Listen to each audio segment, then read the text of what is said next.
نقش هواداریا و خلبان‌های آن در همان 67 روز اول جنگ بسیار پررنگ و چشمگیر بود.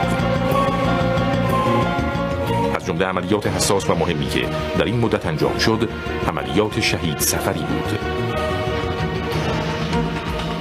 برنامه عملیات چنین بود که پس از نصب مواد منفجره در نقاط مورد نظر به دلیل فرصت کم بعد از روشن کردن فیوزهای انفجاری میبایست نیروها به سرعت از روی اسکله‌ها تخلیه شدند. پیش بینی شده بود که فقط 2 نفر از تکاوران پس از نصب مواد منفجره بر روی هر یک از اسکله‌ها و برای روشن کردن فیوزها باقی بمانند و بقیه نیروهای مستقر بر روی اسکله‌ها در نیمه‌های شب توسط ناوچه پیکان از اسکله دور شوند. صبح روز 16 آبان 1359 2 فروند بالگرد SH-3D از پایگاه هواداریای بوشهر به پرواز درآمدند و به طرف اسکله‌ها رفتند. هر یک از بالگردها مسئولیت تخلیه نفرات یکی از اسکله‌ها را بر عهده داشت. بالگردها پس از رسیدن به مقصد بر سکوی فرود بالگرد که بر روی اسکله‌ها وجود داشت فرود آمدند و در انتظار آمدن تکاوران ماندند.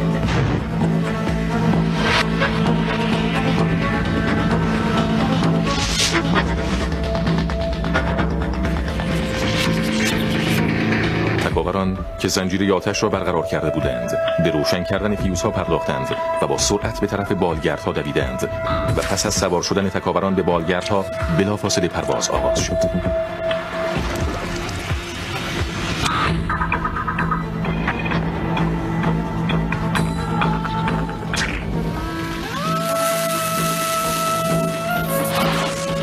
خلبانان بالگردها که نمیخواستند فرصت دیدن انهدام اسکله‌ها را از دست بدهند، با وجود خطراتی که ممکن بود از سوی یکانهای هوایی دشمن که احتمال حضورشان در منطقه وجود داشت متوجهشان شود، به پرواز در اطراف سکو پرداختند تا شاهد انفجارات پیاپی اسکله‌ها باشند.